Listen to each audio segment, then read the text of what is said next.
fuunee qeerroo fi qarreen kan biyya keessaa kan biyya alaa jirra jirtu ijoollee Oromoo bakka jirtanitti nageenyi tiyyaa ta'onni irraa madditee isin hageettu isiniin jechaati warroonni YouTube chaanaalii Sukkaareetiif haaraa taatan YouTube kiyya subscribe laayikii gochuudhaan maatiin haftaan isiniin jedha.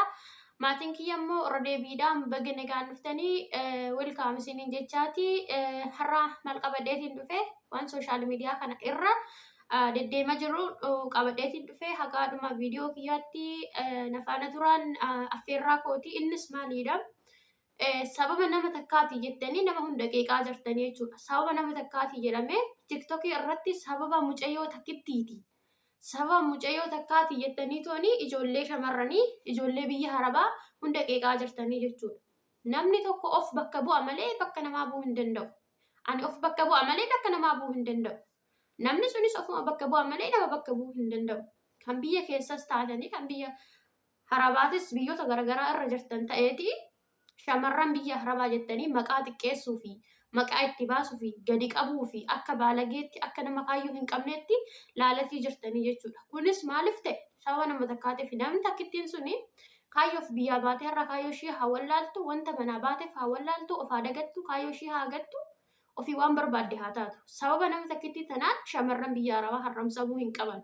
Sababa ishiin TikTok irratti baatee mucattii amantii musliimaa qabdu taatee ajjabattee ija qofa mul'attee tooni mallattoon taane fuutee toonni waan hin taane dalaguu dandeessi. Dhimma mataa isheetti garuu sababa hin taane sababa nama takkaatiin immoo ijoollee shamarranii keessattuu ijoollee Oromoo jettanii ilaalan ijoollee shamarranii hunda caala dabarsitanii ijoollee shamarranii ijoolleen Oromoo kan akkanaati jettanii qeequu hin qabdan. Nama takkitti sanuu dandeessan warri itti dhiyaattanii fi warri beektan gorfachuu dandeessan gorfadhaa. Oromoon hammataadhaa gorfataadhaa ni gorfata. Gorfadhaa dandeettaadhaan gorfadhaa. Hin dandeenye taanaan immoo walitti qabdanii shamarran Oromoo kan akkanaati. Shamarran Oromoo gocha akkanaa godhaa jirti. Shamarran Oromoo kan akkanaati jettanii shamarran biyya harabaa kan akkanaati jettanii maqaas nu nyaatinaa maqaa of hin nyaatinaa. Kan badii qabu nama tokko kan badii qabu nama lama. Sababa kamiitiif miskiina biyyaa bahee tooni biyyaa bahanii tooni maatii ofii gargaaran obboleewwan ofii barsiifatan. Abbaa ofii haadha ofii jireenya ofii jiraachaa jiran walitti qabdanii akka waan shamarran hundumtuu kana ta'e jettanii tooni jireenya namaa hin diiginaa.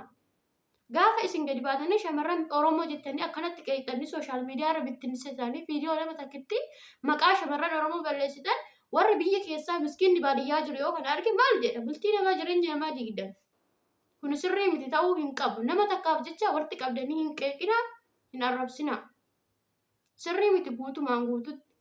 Kanaafiyyuu anas yoo ta'e of bakka bu'a malee nama biraa bakka tokko bu'uu hin danda'u. Namni kamiyyuu of bakka bu'a malee nama biraa bakka hin bu'u.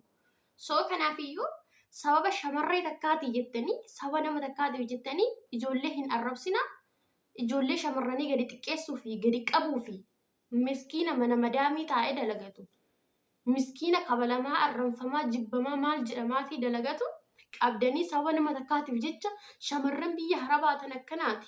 Shamarran Oromoo tan akkanaati. Shamarran Oromoo warra aadaa eeggatu warra safuu eeggatu hundi isaaniitu. Garuu keessa immoo hundumtuu jiraachuu guutumaan guutuutti ta'uu hin danda'u ni jira jechuudha.